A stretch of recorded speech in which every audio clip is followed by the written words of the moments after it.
9번입니다. 가에 들어갈 내용으로 옳은 것은 역사신문 한 페이지를 오려서 나타내고 있고 한번 읽어볼게요. 기쁜 소식이 들려왔다. 지독하게 고려를 괴롭히던 여진을 정벌한 것이다.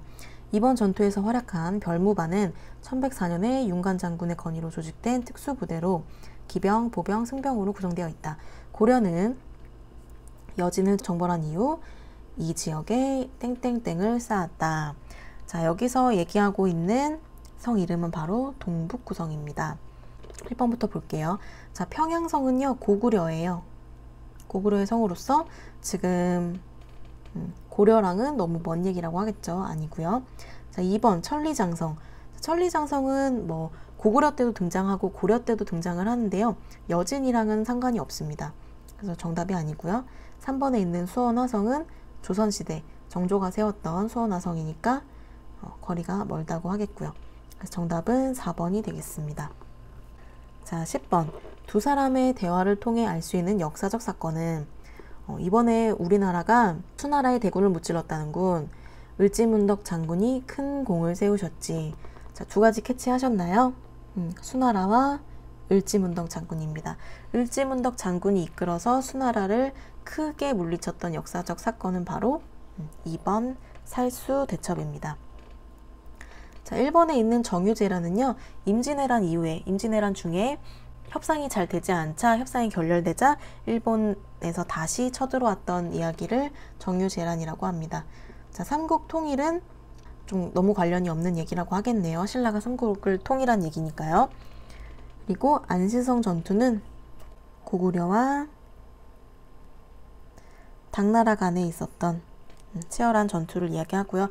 양만춘 장군이 전쟁을 승리를 이끌었던 그런 이야기고, 을지문덕 장군이 나왔던 큰 역사적 사건은 바로 2번 살수대첩이 되겠습니다. 11번 가에 해당하는 것은, 자, 질문을 했고 어떤 사람이 답변을 했네요. 통일신라의 경제 상황과 조세 행정을 알 수 있는 자료입니다. 각 촌락의 인구, 토지 종류와 면적, 소의 마래수, 토산물의 증감 등을 조사하여 3년마다 다시 작성하였어요. 자, 여기서 말하고 있는 문서는 바로 민정문서입니다. 민정문서는 꽤 중요하기 때문에 그냥 외워두시면 좋겠어요. 자, 통일신라에서 마을을 돌아다니면서 관리가 3년마다 조사를 한 거예요. 이 마을에 누구누구 살고 있고, 소나 말은 뭐 얼마나 가지고 있고, 토산물은 얼마나 나고 있고, 토지는 얼마나 비옥하고 뭐 이런 것들을 조사해서 3년마다 기록을 남겼던 문서를 바로 민정문서라고 합니다. 자, 12번. 발해에 대한 설명으로 옳은 것은, 발해에 대한 것도 꽤 자주 나오는 문제죠. 기억부터 한번 볼게요. 무천이라는 제천 행사를 열었다. 자, 우리 이거 아까 초기철기 시대에 하면서 한번 살펴봤죠? 무천이라는 제천 행사를 지냈던 것은 바로 동해입니다. 그래서 기억은 아니고요. 2번 고구려 계승의식을 가지고 있었다. 네, 니은은 맞겠네요. 발해는 고구려를 계승한 나라죠. 자, 그리고 디귿, 당으로부터 해동성국이라 불리었다. 네, 요것도 맞겠네요. 중국에서 발해를 가르켜 해동성국이라고 불렀다고 하죠. 자, 그리고 리을에 화랑도를 국가적인 조직으로 개편하였다. 자, 이거는 신라에 해당하는 내용이네요. 자, 그러면 니은 디귿, 정답은 3번입니다. 13번. 다음 설명에 해당하는 역사서는, 자, 태조에서 철종까지 25대 472년간의 역사를 기록하였고, 국가적인 차원에서 편찬하여 춘추관과 사고에 보관하였다. 자, 일단 태종에서 철종까지 조선시대의 역사서를 찾으면 되겠고요. 그리고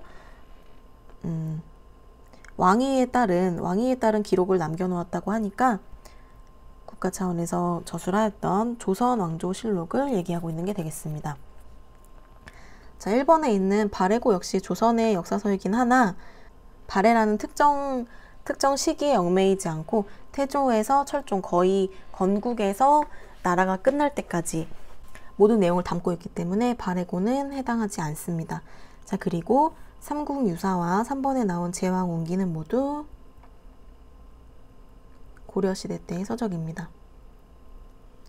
철종이 끝이 아닌데 뭐 고종도 있고 그런 생각을 할 수가 있는데, 이미 고종 때부터는 일제 침략이 엄청나게 들어와 있던 시기이기 때문에 사실상 실록의 어떤 객관성을 되게 많이 잃어버린 시기라는 평가가 좀 많아요. 조선왕조실록은 왕이 어떤 실수를 하거나 심지어는 말에서 떨어졌는데 야, 나 이거 창피하니까 실록에는 쓰지 마 라고 했던 내용까지 낱낱이 적혀 있는 굉장히 객관적이고 사실적인 역사서인 게 전 세계적으로 유명한데, 일본이 이미 식민 통치를 결심하고 우리나라의 뭐 이권을 침탈하는 과정에서 쓰여진 실록은 상당히 되게 많이 그들의 입장에서 그들 입맛으로 많이 가공됐다고 평가가 되더라고요. 그래서 아마 태조에서 철종까지 역사를 기록한 것을 제시하지 않았을까 싶습니다. 자, 14번. 다음 자료에 해당하는 민족운동은, 자, 이렇게 그림이 하나 나와 있고요. 이거는 이렇게 읽으면 돼요. 우리가 만든 것, 우리가 쓰자. 자, 민족 산업의 보호와 육성을 위해 토산품 애용, 근검절약, 금주, 단연 등을 주장하였다. 자, 여기서 나타내고 있는 민족운동은 바로 물산장려운동입니다. 외국 거 쓰지 말고 조선 사람은 조선 것을 쓰자 라고 외쳤던 운동이 바로 물산장려운동입니다. 자, 일본에 있는 형평운동은요, 백정들의 신분 해방 운동이에요. 갑오개혁으로 인해서 신분제가 이제 폐지가 됐지만 그 이후에도 백정들은 굉장히 많은 차별을 당했다고 하고, 그것을 좀 해방하고자 일어났던 백정 중심의 운동이 바로 형평운동입니다. 그리고 이번에 분하로도 운동은 농촌을 계몽하고자 신문사에서 동아일보에서 주도해서 일으켰던 계몽운동이 바로 분하로도 운동입니다.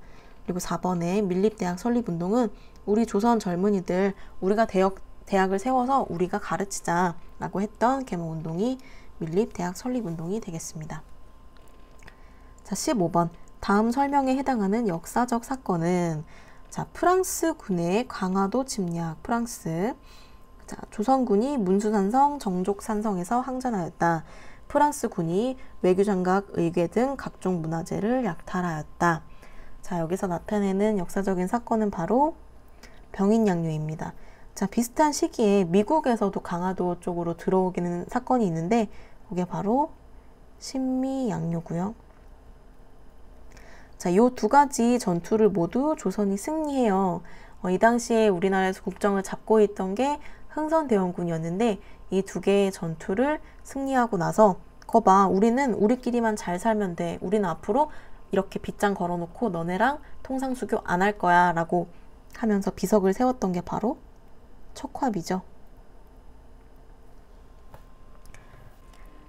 자, 16번. 고려시대 권문세족에 대한 설명으로 옳은 것은, 해설을 하다 보니까 되게 2018년도 1회차 국사는 시기가 되게 들쭉날쭉해서 좀 더 어렵게 느끼셨을 수도 있을 것 같아요.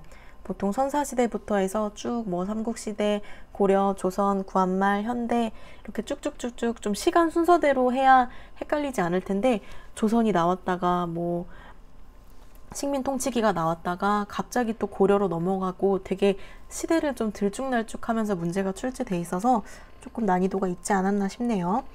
자, 고려시대 권문세족에 대한 설명으로 옳은 것은, 자, 권문세족은요, 몽골에게 우리가 굴복하고 난 후에 원에 결탁하여서 원에 붙어서 막강한 권력을 행사했던 사람들을 이야기합니다.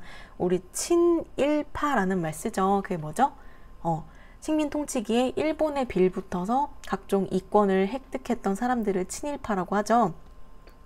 이 몽골이 나중에 원이라고 이름을 바꾸게 되는데 그 원나라에 붙어서 권력을 독차지했던 사람들을 바로 친원파, 권문세족이라고 부릅니다. 자, 이 사람들에 대한 설명으로 옳은 것은 1번에 바로 나오네요. 친원적 성향이 강하였다. 1번이 정답이 되겠고요. 2번, 3번, 4번은 모두 권문세족과는 무관한 내용이라고 하겠습니다. 17번입니다. 가에 해당하는 내용은, 자, 제목란이 비어 있어요. 그리고 주요 단체들이 나와 있네요. 헌정연구회, 대한자강회, 신민회. 자, 이 세 가지 모두 애국계몽 운동을 주창했던 단체들입니다. 계몽은요, 꿈에서 깨어난다는 말로써 우리가 지금 이렇게 힘든 시간을 보내고 있는데 우리 배우고 스스로 좀 강해져서 이 일본을 몰아내자, 이렇게 사람들을, 민중을 좀 깨우치고 교육하고 같이 해보자, 으쌰으쌰 하자라고 구호를 외쳤던 게 바로 애국 계몽 운동입니다. 그래서 정답은 3번이 되겠습니다. 자, 18번. 가에 해당하는 것은 조선 후기 무엇이 널리 보급되면서 벼와 보리의 이모작이 가능하여 수확량이 늘어났다. 또한 노동력이 절감되어 1인당 경작 면적이 확대되는 광작이 나타나게 되었다. 자, 여기서 나타내고 있는 거는 바로 4번 모내기법입니다. 다른 말로 이양법이라고도 할 수 있고요. 자, 문제가 좀 쉽진 않았던 것 같아요. 물론 모내기라는 말은 우리한테 굉장히 익숙하고 가장 뭔가 최근스러운 게 모내기법이라서 모내기법을 고르신 분들도 좀 있을 텐데 어떤 농사요법에 대한 거는 이렇게 흔히 나오는 문제의 범위는 아니기 때문에 좀 당황하실 수도 있을 것 같아요. 자, 일단 1번에 나오는 과전법은요, 어떤 농사를 짓는 법이라기보다는 조세를 어떻게 내는지, 땅을 어떻게 나눠주고 관리에게 어떻게 월급을 주고 그런 토지법에 관한 내용이기 때문에 전혀 다른 내용이 되겠고요. 타조법도 마찬가지예요. 타조법도 조세를 어떻게 만들 건지 어떻게 거둘 건지 하는 법이기 때문에 일단 1번, 3번은 아니게 되겠고요. 직파법은요, 직접적으로 파종한다는 거예요. 그러니까 씨를 직접 뿌리는 방식을 이야기해요. 모내기와 직파법만 놓고 봐도 되게 오래된 옛날 방식이라는 생각이 들죠. 자, 모내기가 아시겠지만 이렇게 모판에다가 모를 키워서 싹이 트는데 성공한 아이들을 다시 옮겨 심는 거잖아요. 그러면 직파법은 씨를 그냥 일단 땅에 뿌리는 거예요. 뿌리면 어떤 아이가 싹이 날지 모르고 또 어느 곳에서는 엄청나게 많이 나고 어떤 곳은 다 씨들이 다 말라 죽거나 생명력이 떨어져서 싹조차 틔우지 못하는, 그러니까 생산량이 굉장히 들쭉날쭉하고 또 시간도 굉장히 오래 걸릴 수밖에 없겠죠. 그래서 조선 후기에는 이렇게 모내기법이 전국적으로 널리 보급되면서 생산량도 크게 늘고 또 여름에 재배 한 번, 또 겨울에는 보리 같은 겨울에 키울 수 있는 재배 한 번, 이렇게 해서 생산량이 굉장히 드라마틱하게 늘었던 것을 가능하게 한 게 바로 모내기법이 되겠습니다. 자, 19번이에요. 가에 들어갈 내용으로 가장 적절한 것은 탐구활동이네요. 탐구 주제를 맞추면 되는 내용이고요. 탐구 내용으로 보면 무오사와 기묘사화의 원인과 결과. 자, 여기서 사화에 집중하시면 돼요. 무오사화인지 기묘사화인지는 별로 중요하지 않아요. 자, 사화는요, 조선 초기를 이끌어갔던 훈구와 신진 세력으로 등장했던 사림의 대립으로 사림이 화를 입는, 사림이 대거 숙청되는 일을 바로 사화라고 하고요. 그래서 정답은 3번이 되겠습니다. 자, 20번입니다. 거의 다 왔어요. 조금만 힘내세요. 다음 설명에 해당하는 전쟁은, 자, 우리 약간 쉬어가라고 좀 쉬운 문제를 준 것 같아요. 첫 번째에서 바로 끝났죠? 2번 임진왜란이 되겠습니다. 1번, 3번, 4번 모두 너무 시대적으로도 멀어요. 자, 임진왜란 더 설명은 하지 않을게요. 자, 21번 자료를 통해 알 수 있는 무신정권기의 사건은, 자, 왕후장상이 어찌 처음부터 씨가 따로 있으랴. 최충원과 주인들을 죽이고 노비문서를 불태워 이 땅의 천민을 없애면 우리도 왕후장상이 될 수 있다 라고 말하였다. 자, 어떤 신분적인 투쟁이 굉장히 느껴지는 글이죠. 이 자료는 바로 고려시대 때 있었던 만적의 난을 보면 제시되는 자료입니다. 자, 만적은요, 노비였어요. 천민이었어요. 차별 대우와 사회적인 환경에 힘입어서 신분을 뒤엎어 보자, 우리도 왕이 될 수 있다, 이렇게 주창하면서 운동을 했던 거예요. 자, 무신정권기, 되게 칼 쓰고 험한 일을 하는 사람들이 국가를 엄청 좌지우지하고 있는 걸 보면서 너도 하는데 나라고 못할 소냐 하면서 들고 일어났던 거를 바로 만적의 난이라고 볼 수 있겠습니다. 홍경래의 난과 그리고 임술농민봉기, 3번의 동학농민운동은 모두 농민들이 일으켰던 운동이에요. 임술농민봉기랑 동학농민운동의 약간의 차이라고 한다면 둘 다 되게 전국적으로 거대하게 일어났던 농민봉기인 점에선 맞지만 동학농민운동이 반외세적인 성향을 띄고 있는 거 정도만 기억하시면 될 것 같아요. 반외세라는 건 뭐냐면요. 그 당시 일본이 이렇게 들어오고 서구 열강들이 조선을 침탈하기 위해서 들어오는 과정에서 그것을 막아내고자 했던 거를 바로 반외세라고 보시면 될 것 같아요. 임술 농민 봉기의 경우에는 약간 반봉건. 이 체제에 대한 불만, 이 썩은 관리들에 대한 비판, 이런 것들이 주가 되었다면 동학농민운동은 그 당시에 좀 외세 침탈이나 이런 것들에 대한 저항도 같이 있었다고 익혀두시면 도움이 될 것 같습니다. 자, 22번입니다. 고려시대에 제작된 유물이 아닌 것은, 자, 일단 문화사가 나오면 문화사는 국사 교과서에서도 가장 맨 뒤에 있는 내용이기 때문에 일단 사진이 이렇게 나오면 좀 당황하셨을 거예요. 특히 뭐 이런 탑이나 이런 건 우리가 참 이렇게 수학여행을 가거나 아니면 뭐 여행을 가서 많이 보는 것들이긴 하지만 사실 구분이 잘 안 되잖아요. 그리고 이름도 너무 복잡하고 다 한자로 되어 있고, 그래서 이런 거 보고 당황하지 마시고요. 내가 아는 걸 일단 찾아보면 돼요. 자, 일단 문제에서 엄청 큰 힌트를 줬어요. 고려시대에 제작된 유물이 아닌 것은 이래요. 자, 2번을 볼까요? 2번에 경주 석굴암 본존불. 자, 경주에 있는 석굴암, 불국사에 있는 석굴암은 통일신라의 아주 대표적인 문화유산이죠. 그래서 정답은 2번이 되겠습니다. 자, 1번, 3번, 4번 모두 고려시대에 제작된 유물이 맞아요. 하지만 아까 말씀드렸다시피 이렇게 탑 이름, 기둥을 어떻게 세웠고 앞에 어떤 돌을 썼고 이런 거는 전혀 외우실 필요가 없어요. 물론 개인적으로 국사를 공부하고자 하는 마음에서는 얼마든지 책을 찾아보시고 또 답사를 가시고 하실 수 있겠지만 검정고시 패스만을 목적으로 한다면 이렇게 탑 이름이나 아주 자세한 문화유산까지 외우시는 건 너무 시간 낭비라는 생각이 들어요. 그래서 일단 정답 위주로만 좀 빠르게 짚고 넘어가도록 할게요. 자, 23번입니다. 다음과 같은 정책을 실시한 정부는, 자, 갑자기 현대 쪽으로 또 훅 왔어요. 보기를 한번 보면 금융실명제를 시행하였고 지방자치제를 전면적으로 실시하였다. 그리고 경제협력개발기구인 OECD에 가입하였다.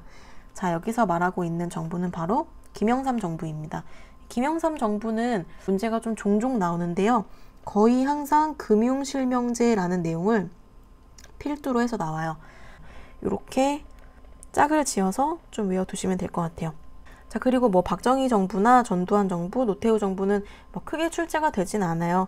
뭐 해봐야 박정희 정부에서 뭐 경제개발 5개년 정책 정도 나올 수 있고, 전두환 정부나 노태우 정부에서는 딱히 출제할 만한 내용도, 그리고 출제할 만한 인물이라고 보여지지 않기 때문에, 특히 네, 이분 같은 경우에는 뭐 그 사람이 했던 잘못들에 대해 나올 수는 있겠으나 그 사람의 정책이 나오는 일은 좀 없지 않을까 조심스레 예상을 해봅니다. 자, 24번에 교사의 질문에 대한 학생의 대답으로 가장 적절한 것은, 자, 고구려. 자, 한번 읽어볼게요. 고구려의 태학설리, 백제의 오경 박사, 신라의 임신서기석을 통해 알 수 있는 삼국문화의 공통점은 무엇일까요? 자, 태학은요, 고구려의 젊은 친구들을 교육시키기 위해 나라에서 세운 유교 교육기관이에요. 그리고 백제의 오경 박사는요, 이 오경이라는 건 책 5권을 얘기하는데요. 춘추나 주역 이런 책들을 이야기해요. 되게 유명한 명문으로 일컬어지는 유교 경전인데, 이 유교 경전을 공부하는 오경 박사를 두었고, 신라의 임신서기석도 마찬가지로 우리 열심히 유교 공부하자라고 다짐하는 거를 돌에다 새긴 걸 얘기합니다. 자, 그래서 이 세 가지에서 나타내고 있는 것은 바로 유학이 들어왔구나, 유학을 널리 보급하고자 하였구나 라고 하시면 되겠고요. 자, 드디어 마지막 25번입니다. 가에 들어갈 사건은, 자, 이승만 정부의 장기 집권 시도와 4.19 혁명 사이에 끼어 있는 사건을 고르면 되겠습니다. 이승만 정부가 장기 집권을 시도하였고 어떤 일을 벌이자 사람들이 4.19 혁명으로 대대적으로 들고 일어난, 그래서 이렇게 이승만 대통령 하야라는 결실을 맺어낸 일련의 사건들을 얘기하고 있는데요. 여기서 얘기하고 있는 사건은 바로 3.15 부정선거입니다. 이승만 정부에서 영원히 대통령을 하기 위해 3.15 부정선거를 저지르게 되죠. 뭐 투표함을 바꾼다거나 부정한 방법으로 표를 얻으려고 했던 걸 바로 3.15 부정선거라고 합니다. 3.15 부정선거에 항거하여 민중들이 들고 일어난 사건을 바로 4.19 혁명이라고 우리는 부르고 있습니다. 정답은 3번이 되겠습니다. 자, 이렇게 2018년도 1회 검정고시 문제를 좀 숨가쁘게 다 풀었는데요. 쉽지 않았던 것 같아요. 좀 쉬운 문제도 종종 보이기는 했는데 일단 제가 계속적으로 말씀드렸던 것처럼 시대가 굉장히 들쭉날쭉해서 좀 혼란스러우셨을 것 같고요. 그리고 뭐 문화사에 대한 내용이라던가 아니면 사회사 쪽에서 내용이 많이 나와서 이렇게 핵심 위주로 공부를 하셨던 분들이라면 조금 당황할 수 있는 세부적인 내용까지 나오지 않았나 하는 생각이 드네요. 그리고 저도 기출문제를 좀 풀어드리면서 그동안 나왔던 문제 외에 좀 짚고 넘어가야 될 이론 내용을 좀 더 세심하게 알려드려야겠다는 생각도 좀 하게 된 것 같습니다. 일단은 기출문제를 한번 쭉 풀면서 감을 익히고 최근의 출제 경향에 따라서 이론 수업도 찬찬히 준비해 볼 수 있도록 하겠습니다. 오늘 긴 시간 고생 많으셨고요. 다음번에는 2018년도 제2회차 고졸 검정고시 한국사 버전으로 찾아뵐 수 있도록 하겠습니다. 고생하셨습니다.